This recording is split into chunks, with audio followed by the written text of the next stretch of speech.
Hari ni kita nak masuk air ke kunyit siap awak. Kita rebus dulu dah. Hak ni Almias guna kaki air dengan bahagian sayap dah. Kalau nampak hok pekat-pekat buih-buih gini awak kena buih dah. Bila air ni put dah, awak buih dulu air pertama dah. Lepas tu awak salin dengan air yang baru dah. Kita letak mula hok yang kedua ni, lepas tu baru masuk air dah. Lepas tu baru kita masukkan bahan-bahan ni dah. Kita masukkan serai dalam 3 batang, kuah, lepas tu kunyit, akar ketumbar dah. Bawang putih, bawang merah. Hok ni ikut awak nak banyak mana dah. Lepas tu dengan daun 5 purut. Lepas tu boleh masukkan asam keping. Lepas tu boleh kacang. Bila masuk belakang dah behel ni, awak kacang dia bagi sebati. Lepas tu awak tunggu sekejap lah. Bagi dia, awak kata behel dengan air tu dia sebati betul-betul. Lepas tu boleh masukkan air asam jawa sikit dah. Masukkan sedikit garam dah. Masuk gula sikit dah. Masukkan sos ikan sikit awak. Dan sekali boleh masukkan cili padi dah kalau awak nak pedas. Ini optional tau. Saya masukkan cendawan sikit awak. Yeay, dah masak dah. InsyaAllah, sedapnya.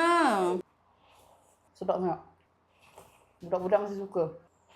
Siapa diet boleh cuba resipi ni awak.